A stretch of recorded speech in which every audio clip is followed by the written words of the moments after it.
भोपाल में भारतीय युवा मोर्चा के रियासती सदर अशरफ अली और जिला सदर अबूजर इजहार ने गुनाह में दर्जा फहरिस्त के एक शख्स और उसके अहलिया के साथ की गई बदसलूकी के खिलाफ SDM को एक मेमोरेंडम दिया और दर्जा फहरिस्त के इस शख्स और उसकी अहलिया को हर मुमकिन मदद और इस काम को अंजाम देने वालों के खिलाफ सख्त कार्रवाई का मुतालबा किया।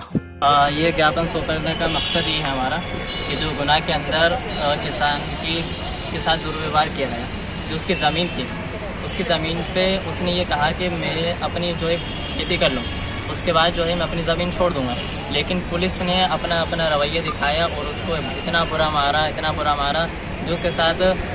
घिनौना कांड कर सकते थे वो पूरा किया, जिसकी वजह से उसको अपने बच्चों के सामने जो है कीटनाशक पीना पड़ा, अपनी आत्महत्या करनी पड़ी। तो हम इसके पूरे खिलाफ है कि ऐसी जो है मानवता को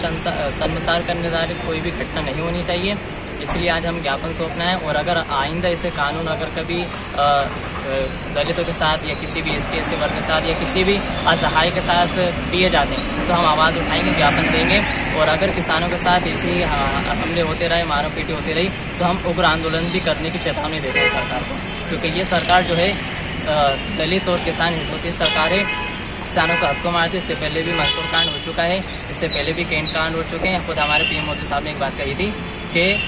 कोई दलित को गोली मार उससे पहले मुझे गोली मारना पड़ेगी, ऐसा उन्होंने एक बयान में किया था। और अब उन्हीं की सरकार जहाँ केंद्र में भी राज्य में भी और ये सारे कांड दलितों के साथ और जो है मार रोड पे हो रहे हैं ना, और दूसरे किसानों के साथ ये हो रहा है। इसलिए हमने ज्ञापन सौंपा है। हमारे साथ है ना, मैं विद्यार्थी मोर्चे का प्रदेश कार्यकर्ता अशरफ अली, मेरे साथ में जिला अध्यक्ष अबूजर इजहार और मेरे कोर टीम मेरे के फारूक भाई और ये मीडिया सदस्य अली आलम, वसीम भाई और एक शाहिद भाई।